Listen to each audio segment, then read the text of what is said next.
आजकल की लाइफ बहुत ज़्यादा फास्ट हो गई है, लेकिन हम ज़्यादा फिजिकली नहीं थकते, हम ज़्यादा थकते हैं mentally.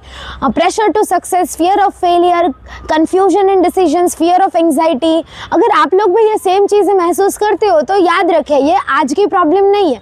Thousands of years ago Arjun ने भी ये सेम प्रॉब्लम फेस की थी। उसके हाथ कांप रहे थे, उसका माइंड डिस्टर्ब था और वो लड़ने से पहले इंटरनली हार चुका था। तब उसे जो विजडम मिली वही है भगवद गीता। गीता का सबसे फर्स्ट लेसन है कर्मयोग। कर्म मीन्स भगवान कहते हैं कि आपका जो आपका फोकस एक्शन होना चाहिए, रिजल्ट्स नहीं। अगर आपका फोकस सिर्फ कर्म पे होगा एंड रिजल्ट्स को आपको छोड़ देना चाहिए।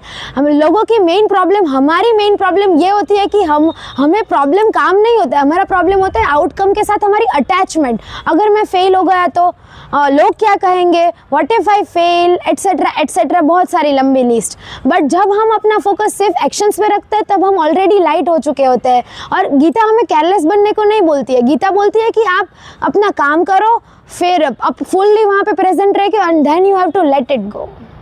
गीता की दूसरी ब्यूटीफुल टीचिंग है समत्व। समत्व यानी कि स्टेडीनेस। लाइफ में सक्सेस और फेलियर दोनों में ही स्टेडी रहना। सक्सेस आए तो हम ओवर एक्साइटेड हो जाते हैं और फेलियर आए तो हम खुद पे डाउट करने लगते हैं। लेकिन सक्सेस एंड फेलियर दोनों ही टेम्पररी है। हमें दोनों सिचुएशन में जब हम कॉन्स्टेंट रहना सीख जाते हैं तब हमारी लाइफ की सिचुएशंस हमें हिलाती नहीं है। गीता ये भी रिमाइंड कराती है कि हम सिर्फ बॉडी या सोल्स नहीं हैं।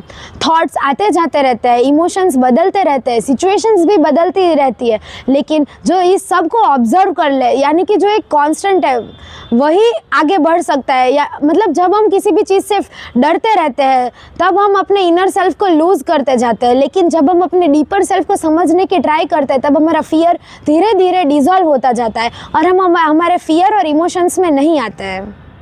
और एक कॉन्सेप्ट जो गीता हमें सिखाती है वो है धर्म।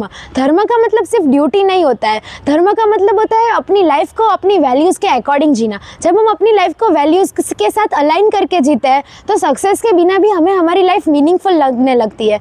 गीता हमें परफेक्ट बनना नहीं सिखाती है, गीता हमें ज़्यादा अवेयर, वाइज और ग्राउंडेड रहना सिखाती है।